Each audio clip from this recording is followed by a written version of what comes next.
শীতের সকালটা কুয়াশাচ্ছন্ন হলেও বেলা বাড়ার সঙ্গে সঙ্গে বেশ কয়েকদিন ধরে হালকা রৌদ্র দিচ্ছে। আর এখন যেহেতু অনলাইন ক্লাস চলছে, বাচ্চারা তো বাড়িতে, আর মেয়ে ছেলে দুজনেরই আবদার হয়েছিল যে মা রেস্টুরেন্ট স্টাইলে কিছু আমাদের বানিয়ে খাওয়াও। তাই আর দেরি না করে রান্নার সমস্ত উপকরণগুলো জোগাড় করে নিলাম আর শুরু করে দিয়েছি। আর আজ ভেবেছি ওদের মাশরুম গ্রেভি বানিয়ে দেব একদম রেস্টুরেন্ট স্টাইলে।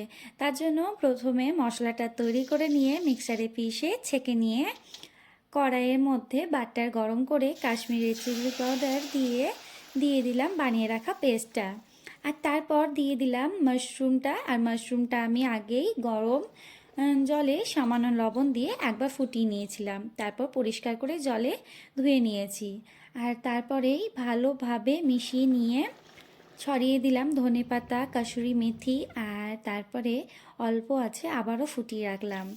আর এইদিকে আবারও কড়াইয়ে ঘি গরম করে কাজু, পনির এগুলোকে হালকা করে ভেজে উঠিয়ে নিয়েছি। আর তারপর দিয়ে দিলাম গোটা গরম মশলা আর দিয়েছি মটরশুঁটি।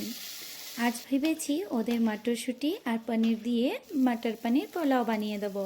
তার জন্য বানিয়ে রাখা রাইসটাও দিয়ে দিলাম আর দিলাম সামান্য লবণ, চিনি আর ভেজে রাখা পনির ও কাজু। ভালোভাবে মিশিয়ে নিয়েছি।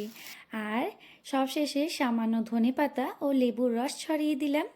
আর গরম গরম এবার পরিবেশন করব। সঙ্গে অড়হরের ডাল ও স্যালাড তো রয়েছে, তবে আমি ডাল ছাড়াই নিলাম। আজ আসি, তোমরা সবাই ভালো থেকো।